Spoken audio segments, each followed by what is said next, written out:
Jake Morrison stood in the center of the great council chamber. The room was huge, bigger than any building he had ever seen on Earth. Strange lights floated in the air, and the walls seemed to move like water. 5 alien species sat in tall chairs around him, looking down with cold eyes.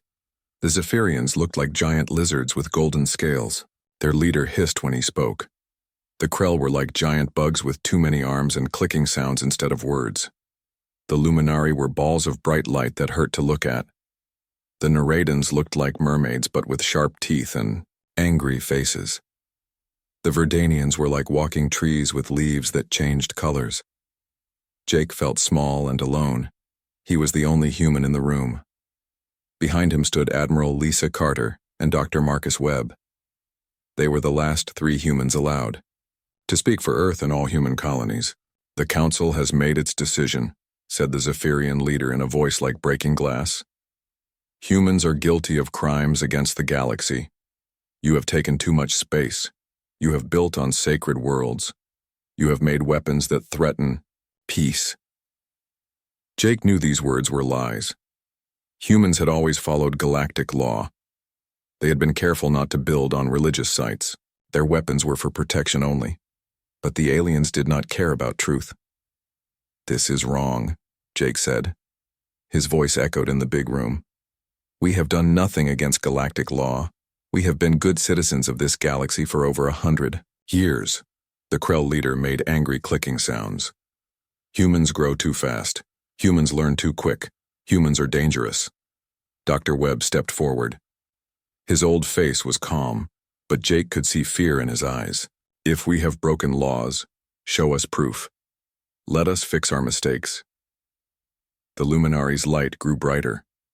When it spoke, its voice was like music, but cold music. "There is no fixing this. Humans must leave civilized space. All humans must go."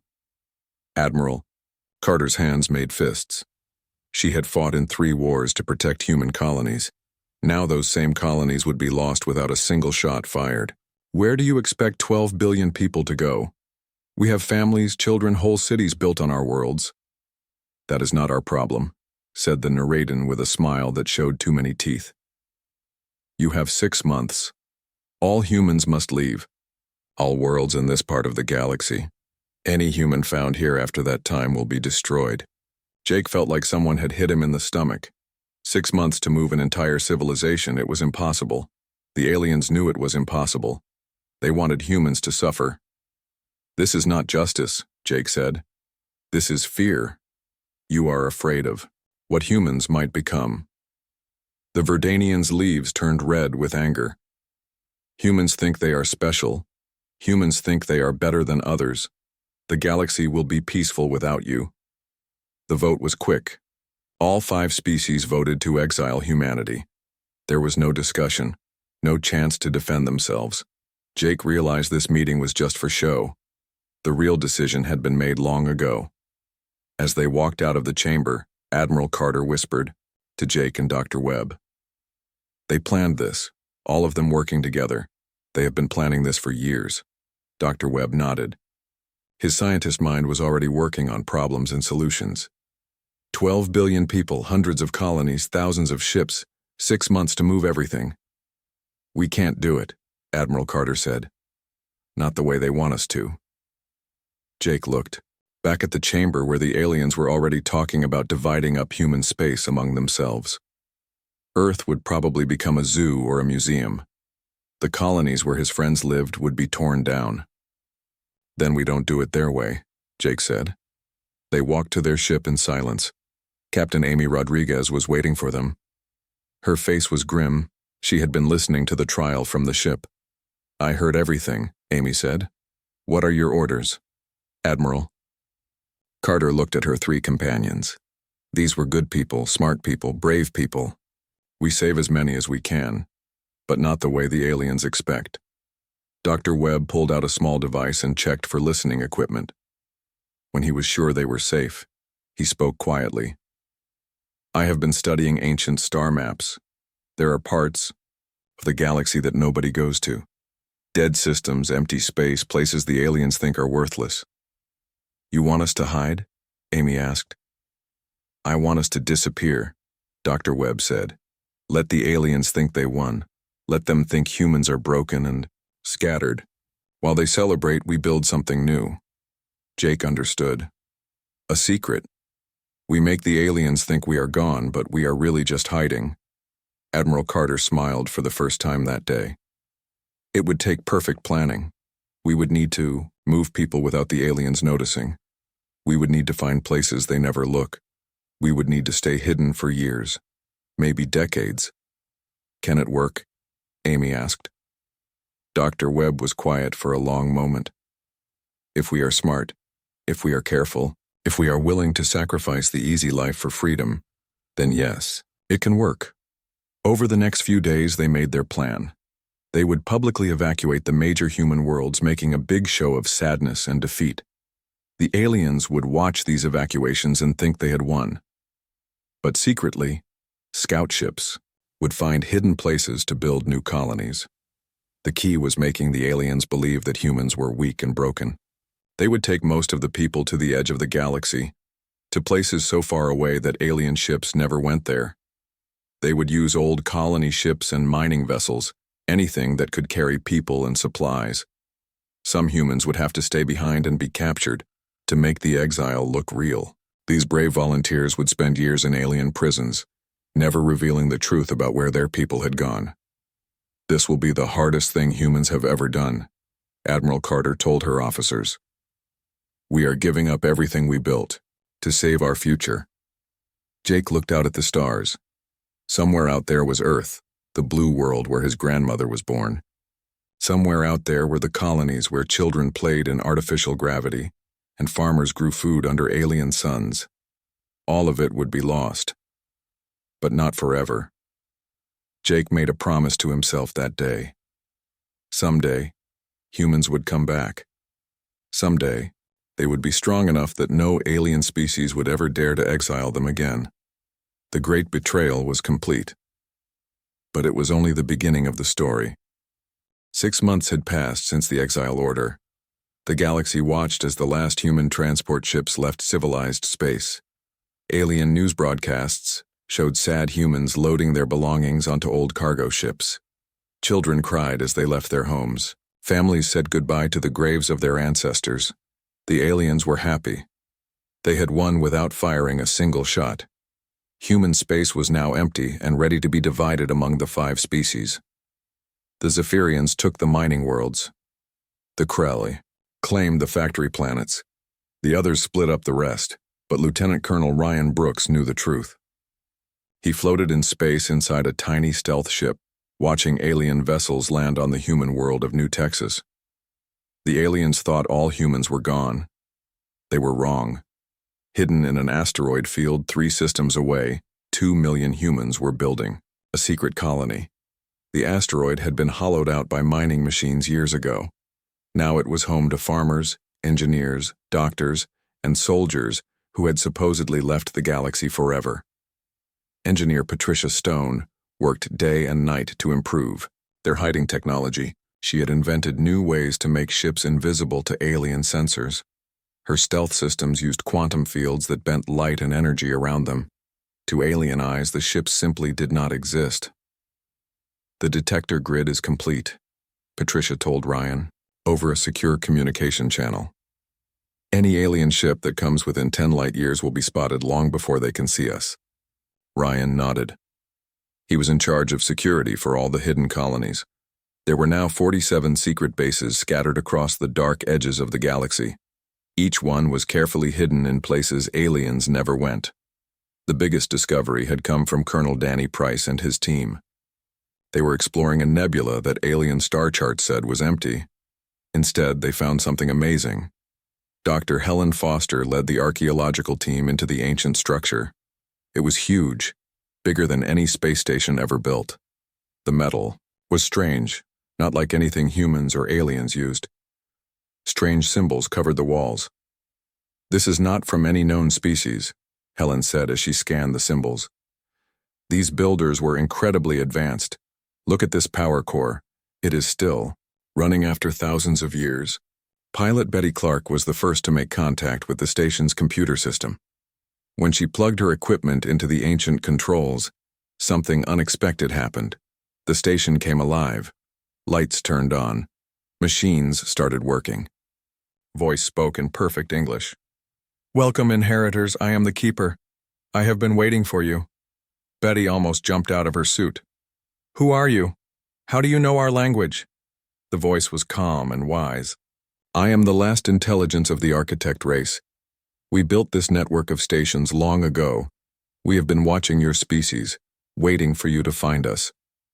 Dr. Helen Foster joined the conversation. "What happened to your people?" "The same thing that happened to you," the keeper said. "We were exiled by the species you call Zephyrians, Krell, Nereidans, Luminari, and Verdanians. They feared our technology and our growth. They forced us to leave civilized space." Ryan Brooks felt anger growing in his chest. "These aliens have done this before?" "Many times," the keeper replied. "Any species that becomes too advanced, too successful, too independent is eventually exiled or destroyed. It is how they maintain control." The keeper showed them the truth. The 5 alien species were not the original builders of galactic civilization. They had taken over from others just as they were now taking over from humans. The architects were just one of many races that had been eliminated. "But you survived," Betty said. "In a way. My people died out long ago, but I kept their knowledge safe. I have been maintaining this network of stations waiting for someone worthy to inherit it." The keeper gave humans access to technology beyond their wildest dreams. The architect stations were scattered across the galaxy, hidden in places no alien would ever look. Each station was a complete factory, laboratory, and fortress. Together, they could support billions of people. Over the following months, millions of humans secretly moved to the architect stations. They used small ships flying one at a time to avoid detection. The aliens still believed all humans had left the galaxy. Admiral Lisa Carter established her headquarters on the largest architect station, hidden in the heart of a dangerous nebula. She named it Freedom Base. From there, she began building what she called the Shadow Fleet. The architect technology was incredible. Ships that could travel faster than light without using the galaxy's known jump points. Weapons that could disable alien vessels without destroying them. Manufacturing systems that could build anything from raw materials. Patricia Stone worked with architect computers to design new human ships. They looked nothing like the old human vessels. They were sleek, fast, and completely invisible to alien detection systems. "We are not just hiding anymore," Admiral Carter told her officers. "We are preparing. Someday we will be strong enough to reclaim our place in the galaxy." Captain Amy Rodriguez commanded one of the first Shadow Fleet ships. It was called the Ghostwalker, and it could pass through an alien fleet without being detected. She used it to rescue humans who had been left behind during the exile.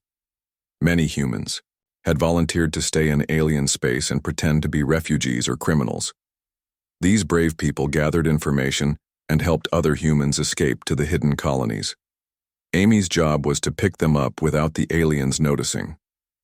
On one mission, she rescued Dr. Marcus Webb from a Krell prison ship. The old scientist had been captured while destroying human research data to keep it from alien hands. When he saw the Ghostwalker, he could hardly believe his eyes. "This ship is impossible," he said as Amy showed him around. "The technology is centuries ahead of anything we had before the exile." "We had help," Amy explained. She told him about the Keeper and the Architect stations. Dr. Webb was quiet for a long time. Finally, he smiled. "They made a mistake when they exiled us. They thought they were making us weak. Instead, they made us free to become something greater." The hidden exodus was nearly complete. 12 billion humans had vanished from the galaxy, without a trace. The aliens divided up human space and congratulated themselves on a job well done. But in the dark places between the stars, in ancient stations built by a lost race, humanity was growing stronger. They had new technology, new ships, and new hope. The aliens thought they had won. They were wrong. The real war had not even started yet. 25 years had passed since the exile. The galaxy had forgotten about humans. Alien children learned in school that humans were a failed species that had destroyed themselves after being kicked out of civilized space. The 5 ruling species had divided up all the former human worlds and were building new cities where human families once lived. But President Nancy Taylor knew better. She stood on the observation deck of New Washington Station, looking out at a sight that would have amazed the aliens. Hundreds of human ships moved through space like a metal river. These were not the simple cargo vessels humans had used during the exile. These were advanced warships built with architect technology. Nancy had been elected to lead the Hidden Colonies Union 5 years ago. She was young when the exile happened, just a child holding her mother's hand as they left Earth. Now she was a leader of 35 billion people spread across more than 150 secret bases. General Steve Adams commanded the Shadow Fleet from his flagship, the Invisible Sword. The ship was 3 kilometers long and carried enough weapons to destroy an entire alien battle group. But its most important feature was that no alien sensor could detect it, even at close range. Fleet status report, Steve said to his bridge crew. 12,000 active vessels, General, replied his aide. Another 8,000 in construction. All ships are equipped with quantum stealth systems and architect weapons. Steve nodded. The Shadow Fleet was now larger than any alien navy. Each ship was crewed by humans who had grown up in the hidden colonies, people who had never seen an alien face, except in intelligence photos. Dr. Carol White led the Technological Advancement Division from Deep Lab 7, an architect station hidden inside a black hole's accretion disk. The station was invisible to all sensors and completely safe from alien discovery. The new quantum computers are ready for testing, Carol told her team. With these, we can process information faster than any alien civilization. We can break their codes, predict their movements, and stay 10 steps ahead of them. The architect technology had given humans incredible advantages. They could communicate instantly across the galaxy using quantum entanglement. They could manufacture materials that were stronger than anything aliens had ever seen. Most importantly, they had developed artificial intelligence that was far beyond what the galaxy thought possible. But Carol's greatest achievement was the matter manipulation technology. Humans could now build entire space stations from asteroid dust in just a few weeks. They could create food, water, and air from basic elements. The hidden colonies were completely self-sufficient. Agent Rick Stone ran the intelligence network from Shadow Central, a station that officially did not exist. His spies were everywhere in alien space, disguised as traders, scientists, and refugees from other conquered species. The Zephyrians are planning to expand into the Outer Rim, Rick told his team during their weekly briefing. They think that area is empty because that is where they force the humans to go. Agent Tina Ross had just returned from a mission in Krell space. She was one of Rick's best operatives, able to pass herself off as almost any species using advanced disguise technology. The Krell are building new slave factories on former human worlds, Tina reported.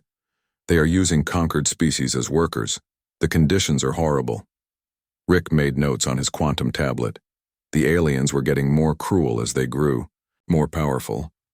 Without humans to balance their influence, the smaller species in the galaxy were suffering. What about Earth? Asked another agent. Tina's face grew dark. The Verdanians have turned it into a garden world for their leaders. They destroyed most of the human cities and planted their own trees. But they kept some human buildings as museums, to show how primitive we were. Everyone in the room felt anger at this news. Earth was humanity's birth world, the blue planet where their species had evolved. To see it turned into an alien playground was heartbreaking. But Rick had bigger concerns. His spies had discovered something alarming. The 5 alien species were not content with just human space. They were planning to expand further, to conquer more worlds and enslave more species. They are planning something called the Great Expansion, Rick explained. In 10 years, they want to control half the galaxy. Any species that resists will be exiled or destroyed, just like us. President Taylor received this news with quiet determination. She called together the Shadow Council, the secret leaders of human civilization. Admiral Carter was now old, but her mind was still sharp. General Adams represented the military. Dr. White spoke for the scientists. Rick Stone gave the intelligence perspective. Together, they made the decisions that would shape humanity's future. "We cannot hide forever," Nancy said. "Eventually, the aliens will discover us. When that happens, we need to be ready." "Our technology is far superior to theirs," Dr. White reported. "We have weapons that can disable their ships without killing the crews. We have defenses they cannot penetrate. We have ships they cannot detect." "But they have numbers," General Adams warned. "The 5 species together have trillions of citizens and millions of ships. We are still outnumbered." Admiral Carter spoke, slowly, her voice filled with wisdom earned from decades of planning. "Numbers do not matter if your enemy does not know you exist. We have the advantage of surprise. We have the advantage of superior technology. Most importantly, we have the advantage of being right."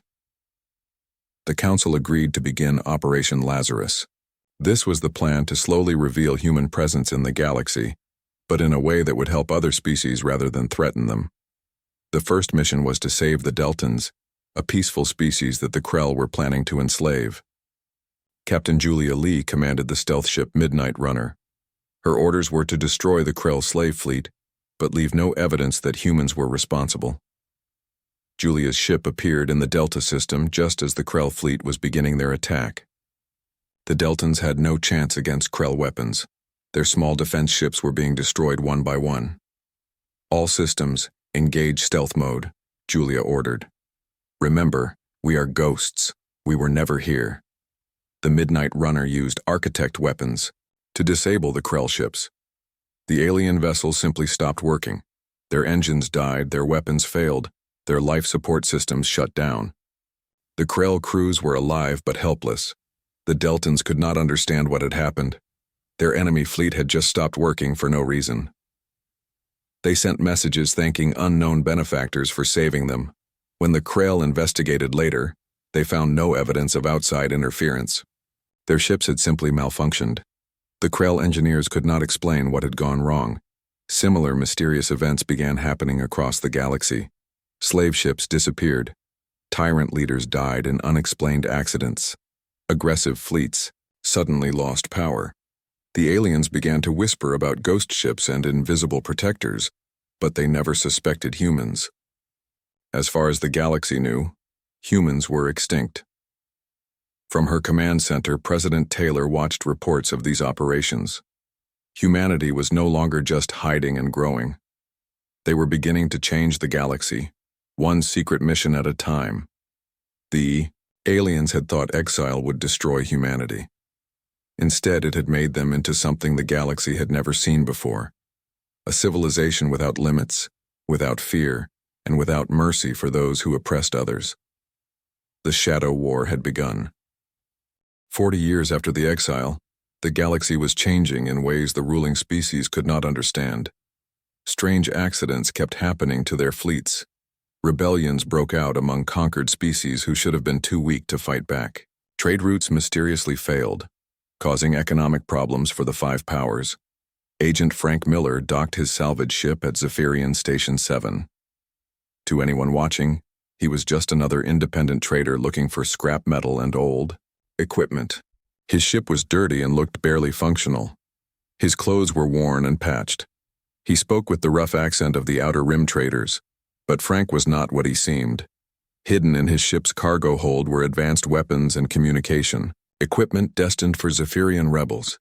These rebels were fighting against their own government's cruel expansion policies.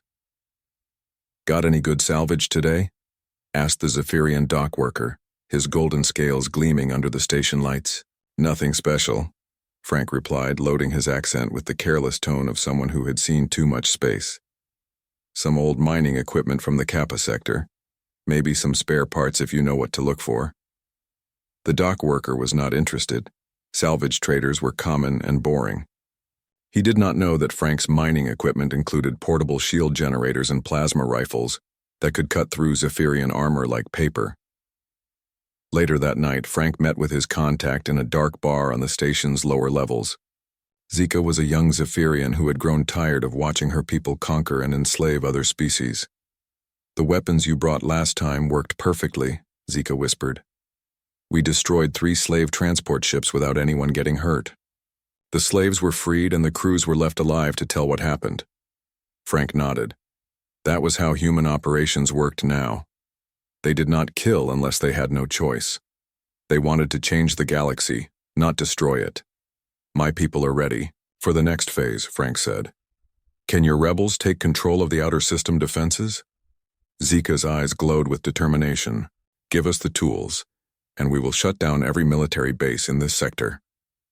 Meanwhile, on the ocean world of Nerid Prime, Agent Gloria Kim worked as a historical researcher. She spent her days in underwater libraries, supposedly studying the artifacts left behind by extinct species.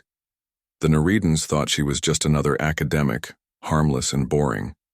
But Gloria was mapping every Neridan military installation in the sector. Her research into ancient civilizations was actually intelligence gathering on a massive scale. She had discovered something important. The Neridans were planning to destroy all evidence that humans had ever existed. "They are erasing history," Gloria reported during her secret communication with Shadow Central.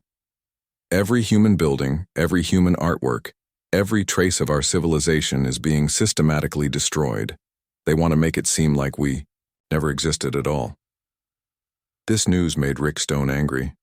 The aliens were not content with just exiling humanity. They wanted to eliminate all memory of human achievement. "Continue your work," Rick told Gloria. "Document everything they are destroying. Someday we will need evidence of their crimes." Dr. Peter Johnson worked on the Luminary Research Station as an independent scientist. The energy beings thought he was studying quantum physics for purely academic reasons. They had no idea that his real job was sabotaging their military research. For 20 years, Peter had been secretly ruining alien weapons projects. A calculation error here, a contaminated sample there, a computer virus that corrupted data files. His work had delayed alien military advancement by decades. "The Luminari are trying to develop quantum disruption weapons," Peter reported to his handlers. "If they succeed, they could destroy matter at the atomic level. I have introduced several errors into their calculations that should set them back at least 5 years." Peter's sabotage was so subtle that the aliens never suspected it. They thought their research was just encountering normal scientific difficulties. They had no idea that a human scientist was quietly destroying their work from the inside. Admiral Carter, now very old but still commanding the Shadow Fleet, watched reports from all these operations. The web of human influence now spread throughout alien space. Hundreds of agents worked to destabilize the 5 powers while helping smaller species resist oppression. "We are ready for the next phase," Carter told the Shadow Council. "Operation Lazarus has been a complete success. The aliens are weaker than they have been in centuries." Captain Julia Lee had become one of the Shadow Fleet's most successful commanders. Her ship, now called the Liberator, had freed dozens of slave worlds without the aliens ever knowing who was responsible. "The Krell Collective is starting to collapse," Julia reported. "Their slave economy cannot function when their transport ships keep disappearing. Many of their conquered worlds are declaring independence." General Adams studied the tactical reports. "The Verdanians are having similar problems. Their expansion has stopped because rebel groups keep destroying their colonial fleets." But it was Agent Tina Ross who brought the most important news. She had been working deep undercover in the Galactic Council itself, disguised as a minor diplomat from a conquered species. "The 5 powers are starting to blame each other," Tina reported. "The Zephyrians think the Neridans are sabotaging their operations. The Krell suspect the Luminari of supporting rebellions. They are so busy fighting each other that they have stopped working together." This was exactly what the humans had planned. By carefully orchestrating problems for all 5 species, they had turned the alien alliance against itself. President Nancy Taylor, now serving her 4th term as leader of the hidden colonies, made the decision that would change everything. "It is time," she announced to the Shadow Council. "The aliens are weak and divided.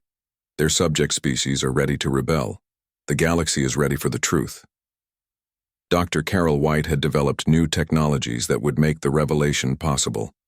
Quantum communication networks that could broadcast simultaneously to every world in the galaxy. Holographic projection systems that could create perfect images anywhere. Most importantly, weapon systems that could disable every alien military installation without firing a shot. We have 47,000 ships ready for Operation Revelation, General Adams reported. Each ship is equipped with the new systems. We can take control of every major alien facility in the galaxy within 1 hour. Rick Stone's intelligence network was also ready. Our agents are in position on 3,000 worlds. When we give the signal, rebellions will break out everywhere.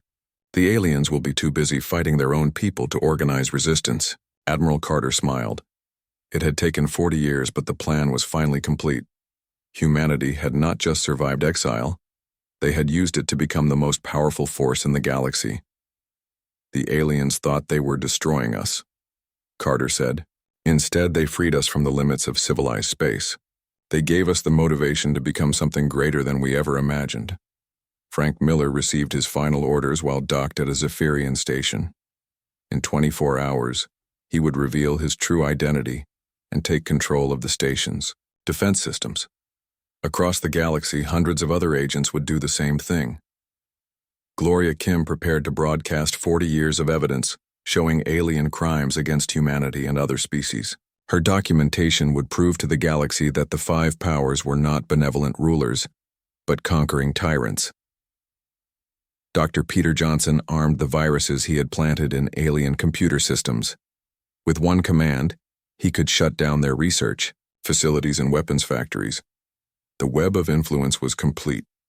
Humanity was ready to step out of the shadows and reclaim their place in the galaxy.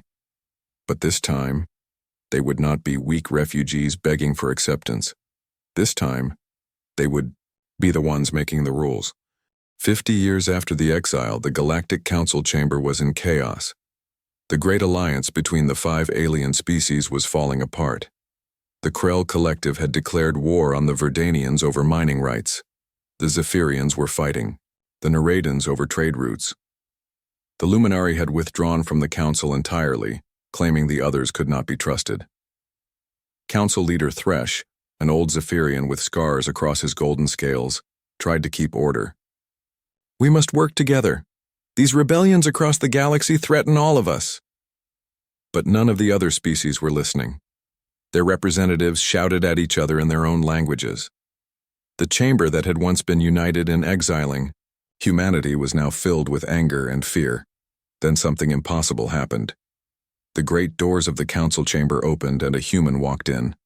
Ambassador Kate Brown wore the blue and silver uniform of Earth's diplomatic service, the same uniform that had been banned from the chamber for 50 years. She walked calmly to the center of the room, her brown eyes showing no fear. "What is the meaning of this?" Thresh roared. "Humans are forbidden in civilized space. Guards, remove this criminal." But when the guards tried to move, their weapons would not work. Their communication systems had failed. Even the lights in the chamber flickered and went out except for a soft glow that seemed to come from Kate herself. "I am Ambassador Kate Brown, representing the Human Stellar Federation," she said in a clear, strong voice. "I come with an offer of peace and a demand for justice." The aliens stared in shock. Humans were supposed to be extinct. They had been exiled 50 years ago and never heard from again. How was one standing in their council chamber? "Impossible," whispered the Krell representative, her insect eyes wide with disbelief. "Humans died out decades ago. Our reports confirmed it." Kate smiled, and it was not a friendly smile. "Your reports were wrong. Humanity did not die. We simply learned to live without you." Outside the station, something even more impossible was happening. Ships were appearing out of empty space. Not just a few ships, but thousands of them. They surrounded the council station in perfect formation, their hulls gleaming with unknown metals and strange technologies. Admiral Victor Gray stood on the bridge of his flagship, the Eternal Vigilance. The ship was 5 kilometers long and carried weapons that could destroy planets. But today, its most important cargo was the truth. "All ships, maintain position," Victor ordered. No hostile actions unless fired upon. Today we are here as liberators, not conquerors. In the council chamber, Kate activated a holographic projector. Images filled the air, showing the aliens exactly what humanity had accomplished during their exile. The first image was of New Earth, a beautiful world hidden in a nebula that alien sensors could not penetrate. Cities covered the planet's surface, connected by streams of flying vehicles. Parks and farms stretched between gleaming towers. Billions of humans lived there in peace and prosperity. This is one of our 347 worlds, Kate said calmly. We have built a civilization that spans half the galaxy, all of it hidden from your eyes. The next images showed the Shadow Fleet, massive dreadnoughts that could travel faster than anything the aliens had ever built. Stealth ships that could pass through entire alien fleets without being detected. Manufacturing stations that could build 1,000 ships in a single day. Your exile taught us something valuable, Kate continued. It taught us that we do not need your permission to exist. Council leader Thresh found his voice. This is impossible. No species could build such things in just 50 years. Kate's smile grew wider. We had help. A new voice filled the chamber, ancient and wise. Greetings, children of the 5 species. I am the Keeper, last voice of the architects. I have been waiting a very long time to speak with you again. The aliens recognized that name. The architects were legends, an ancient race that had supposedly built the first galactic civilization. But they had vanished thousands of years ago. The architects are extinct, the Narration representative said, her voice shaking. We are extinct, the Keeper agreed. But our knowledge lives on. We gave it to humanity, just as we gave it to others, before them. The difference is that humans learned from our mistakes. President Charles King appeared as a hologram in the chamber. He was a tall man with gray hair and kind eyes, but his voice carried the authority of someone who commanded billions of people. 50 years ago, you exiled us because you feared what we might become, Charles said. Today, we have become something far greater than you ever imagined. We offer you one chance to avoid the consequences of your actions. The aliens tried to activate their defensive systems, but nothing worked. Dr. Linda Davis, humanity's chief scientist, had already taken control of every computer system on the station. Your weapons are offline, Linda announced from her position on the human fleet. Your communications are blocked. Your life support systems are under our control. You are completely helpless. General Alex Turner demonstrated humanity's technological superiority by precisely shutting down every alien ship in the star system. The vessels did not explode or crash. They simply stopped working, floating dead in space with their crews alive, but powerless. This is how we have been fighting you for 20 years, Alex explained. Every mysterious accident, every failed military operation, every rebellion that succeeded against impossible odds. That was us, protecting the weak from your oppression. The evidence Kate presented was overwhelming. Recordings of alien leaders planning genocides, documents showing how they had systematically destroyed the history of conquered species. Proof that the exile of humanity was just one crime in a long list of atrocities. You have enslaved hundreds of species, Kate said. You have destroyed entire civilizations. You have committed crimes that demand justice. But Charles King's next words surprised everyone, human and alien alike. We do not seek revenge, the president said. We seek something better. We offer you the chance to build a new kind of galactic civilization, one based on cooperation instead of domination. The terms were simple but non-negotiable. The 5 alien species would give up their empires and become equal members of a new galactic federation. All enslaved species would be freed immediately. Reparations would be paid to the victims of alien aggression, including humanity. And if we refuse? Thresh asked, his voice barely a whisper. Commander Roy Cox answered by demonstrating what the human fleet could do. With a single command, he disabled every alien military installation in the galaxy. Weapons that had taken centuries to build simply stopped working. The aliens' entire military might become useless in less than an hour. You have no choice, Roy said simply. You can join the new Federation as equals, or you can be removed from power and judged for your crimes. Those are your only options.